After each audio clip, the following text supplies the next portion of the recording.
L'apôtre Paul avait compris que Christ est notre espérance. Je désire que vous considériez comment Paul plus tard a parlé de la même manière que le Seigneur Jésus. Il connaissait bien le Seigneur et il put dévoiler certains faits merveilleux. Le premier fait, il exprime à Timothée en ces termes Christ Jésus, qui est notre espérance. J'aime lire cette déclaration. Qu'en est-il de vous?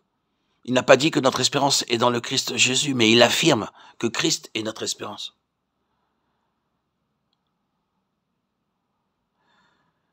Paul écrivit aussi aux Colossiens, quand Christ, qui est votre vie, sera manifesté, Paul dit Christ, votre vie. Au lieu de dire quand Christ sera révélé, il déclare quand Christ, votre vie, sera révélé. Voyons-nous maintenant qu'un chrétien n'a rien d'autre si ce n'est Christ? Christ est notre sagesse, notre justification, notre sanctification, notre rédemption. Christ est notre vie, notre espérance. Ce verset de 1 Corinthiens 1,30 est un des plus connus de l'Écriture et des plus utilisés dans nos prédications. La traduction littérale est la suivante. De par Dieu, nous sommes en Christ.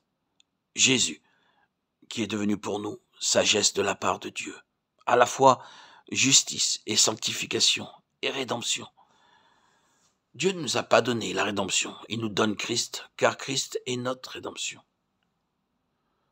Dieu ne nous a pas donné la sagesse, il nous donne Christ, car Christ est notre sagesse.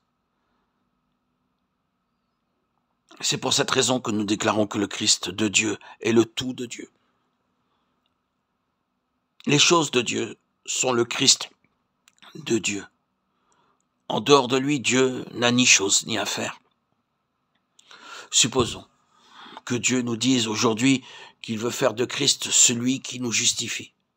Que penserions-nous? Nous dirions bien sûr qu'il est celui qui nous justifie.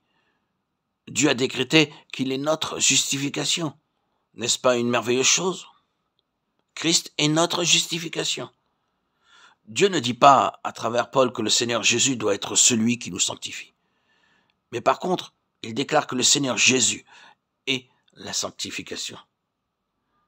Christ ne vient pas pour nous sanctifier. Il vient pour être lui-même notre sanctification. Notre sanctification n'est pas une chose, une œuvre, ni une conduite. Notre sanctification est une personne. Elle est Christ lui-même. Dieu n'affirme pas que le Seigneur est celui qui nous rachète, mais il dit que le Seigneur est notre rédemption. Cela nous semble-t-il étrange? Paul ne nous dit pas que Dieu a arrêté que le Seigneur Jésus doit être celui qui nous rachète, mais bien plus. Il déclare que le Seigneur Jésus est la rédemption. Dieu soit loué. Christ est notre rédemption et aussi notre Rédempteur. Il est notre sanctification et aussi celui qui nous sanctifie. Il est notre justification et aussi celui qui nous justifie. Il est notre sagesse et aussi celui qui nous rend sages.